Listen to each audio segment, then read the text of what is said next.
ابو ہریرہ رضی اللہ تعالیٰ عنہ سے روایت ہے کہ رسول اللہ صلی اللہ علیہ وسلم نے فرمایا کہ اگر عصر کی نماز کی ایک رکعت بھی کوئی شخص سورج غروب ہونے سے پہلے پا سکا تو پوری نماز پڑھے، اس کی نماز ادا ہوئی نہ قضا۔ اسی طرح اگر سورج طلوع ہونے سے پہلے فجر کی نماز کی ایک رکعت بھی پا سکے تو پوری نماز پڑھے۔ صحیح بخاری حدیث نمبر 556۔ اللہ بن عمر رضی اللہ تعالیٰ عنہ سے روایت ہے، انہوں نے رسول کریم صلی اللہ علیہ وسلم سے سنا، آپ فرماتے تھے کہ تم سے پہلے کی امتوں کے مقابلے میں تمہاری زندگی صرف اتنی ہے جتنا عصر سے سورج ڈوبنے تک کا وقت ہوتا ہے۔ تو رات والوں کو تورات دی گئی تو انہوں نے اس پر صبح سے عمل کیا آدھے دن تک، پھر وہ عاجز آ گئے، کام پورا نہ کر سکے۔ ان لوگوں کو عمل کا بدلہ ایک ایک قرات بقول بعض دینار کا چوتھا سے چھٹا حصہ اور بعض کے قول کے مطابق دینار کا 20واں حصہ دیا گیا۔ پھر انجیل والوں کو انجیل دی گئی، انہوں نے آدھے دن سے عصر تک اس پر عمل کیا اور وہ بھی عاجز آ گئے، ان کو بھی ایک ایک قرات ان کے عمل کا بدلہ دیا گیا۔ پھر عصر کے وقت ہم کو قرآن ملا، ہم نے اس پر سورج غروب ہونے تک عمل کیا اور کام پورا کر دیا، ہمیں 2 قرات ثواب ملا۔ اس پر ان دونوں کتاب والوں نے کہا، اے ہمارے پروردگار، انہیں تو آپ نے 2 قرات دیے اور ہمیں صرف ایک ایک قرات، حالانکہ عمل ہم نے ان سے زیادہ کیا۔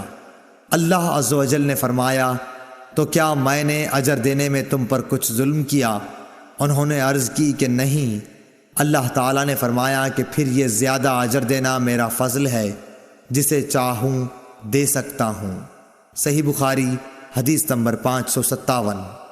موسیٰ اشعری عبداللہ بن قیس رضی اللہ تعالیٰ عنہ سے روایت ہے، انہوں نے نبی کریم صلی اللہ علیہ وسلم سے کہ آپ نے فرمایا کہ مسلمانوں اور یہود و نصارہ کی مثال ایک ایسے شخص کی سی ہے کہ جس نے کچھ لوگوں سے مزدوری پر رات تک کام کرنے کے لیے کہا، انہوں نے آدھے دن کام کیا، پھر جواب دے دیا کہ ہمیں تمہاری اجرت کی ضرورت نہیں، یہ یہود تھے۔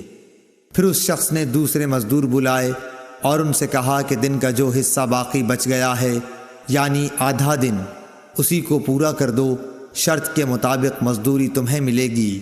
انہوں نے بھی کام شروع کیا، لیکن عصر تک وہ بھی جواب دے بیٹھے، یہ نصارہ تھے۔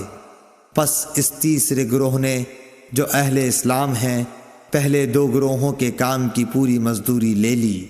صحیح بخاری حدیث نمبر 558۔ رافع بن خدیج سے روایت ہے، آپ نے فرمایا کہ ہم مغرب کی نماز نبی کریم صلی اللہ علیہ وسلم کے ساتھ پڑھ کر جب واپس ہوتے اور تیر اندازی کرتے تو اتنا اجالا باقی رہتا تھا کہ ایک شخص اپنے تیر گرنے کی جگہ کو دیکھتا تھا۔